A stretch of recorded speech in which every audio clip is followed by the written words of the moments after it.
The story kicks off in a brutal scene, blood everywhere, bodies on the ground, and people screaming in terror. In the middle of it all, a powerful man stands tall, completely unfazed. Someone places a crown on his head, and in that moment, he declares himself the king.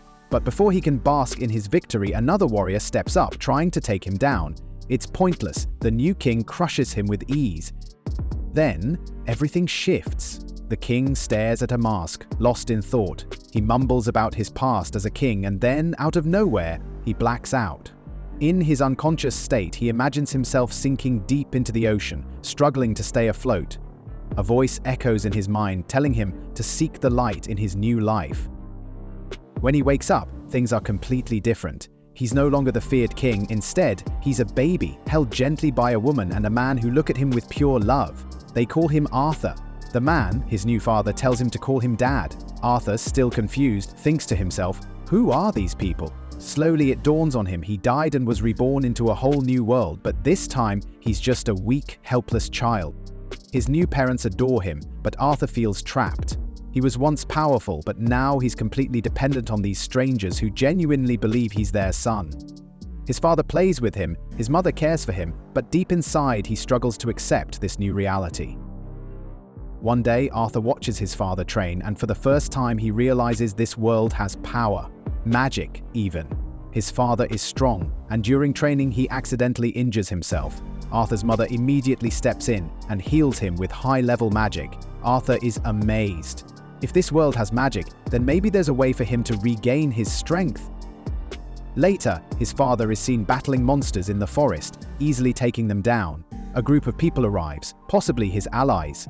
Arthur carefully observes everything, trying to understand this new world. When his father returns home, covered in blood from the fight, he hesitates before hugging his family. Arthur realizes that carrying weapons and fighting is normal here. He decides he needs to get strong, fast. Even though he hates feeling weak, Arthur begins to appreciate his new family. There's warmth in these small, everyday moments. It's so different from his past life, where he was constantly fighting for survival. Still, he can't ignore the memories. He recalls how he used to eliminate threats in an instant and how he was always on edge. Sleeping peacefully like this feels unnatural. As time passes, Arthur begins crawling and his parents cheer him on, making sure he doesn't get hurt. One day he crawls over to a mirror and stares at himself, still struggling to accept his new identity. He can't believe this is his life now. Determined to learn more, Arthur sneaks out of bed one night and heads to the library. He doesn't want to get caught, so he moves carefully. He finally reaches the bookshelves and starts reading everything he can. He discovers that this world is divided into 3 kingdoms: the underground dwarven kingdom, the elven kingdom hidden deep in the forest, and the human kingdom of Sapin, where he lives. Unlike his old world, where power was seized, here the throne is inherited. He keeps reading, learning about mana, the source of power in this world. It turns out mana can be used in 2 ways. Enhancers use it to boost their physical strength, making them incredibly fast and strong, while summoners can control and shape mana as they wish.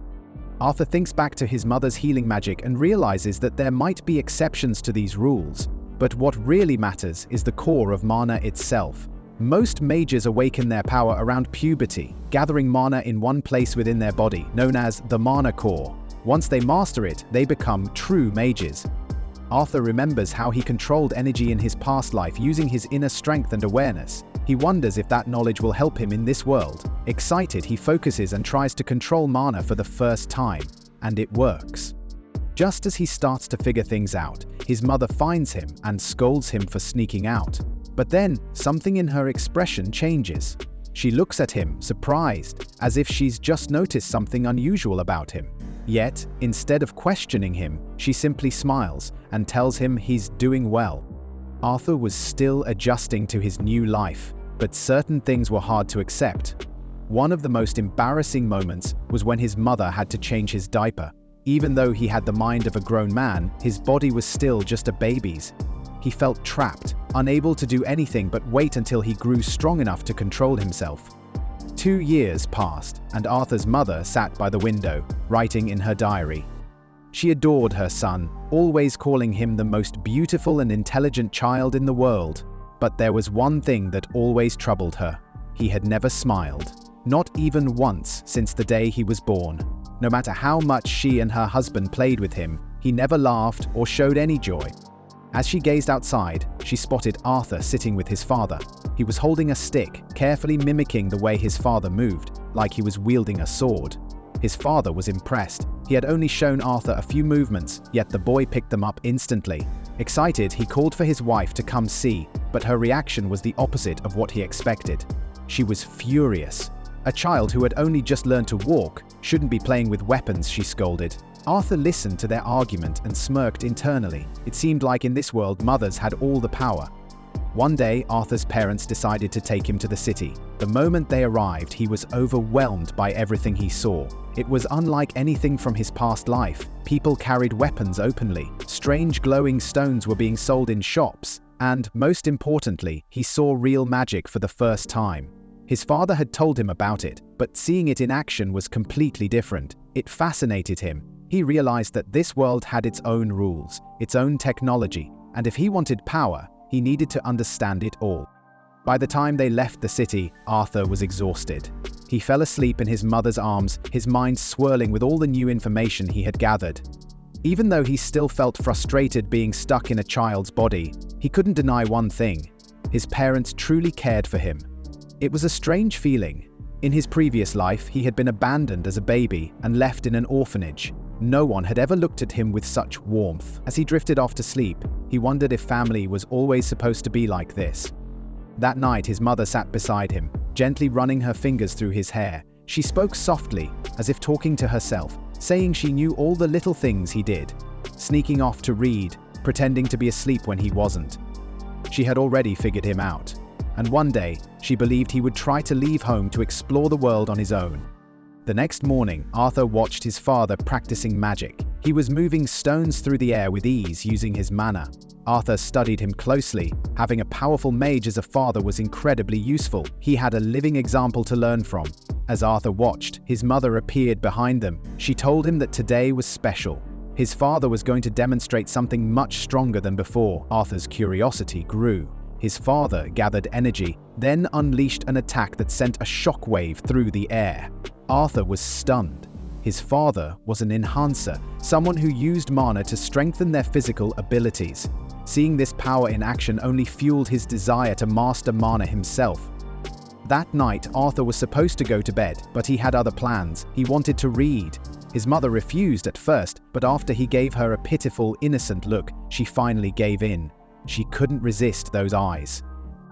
Over the past 2 years, Arthur had discovered many things, but the most important was how to gather mana into a single point in his body.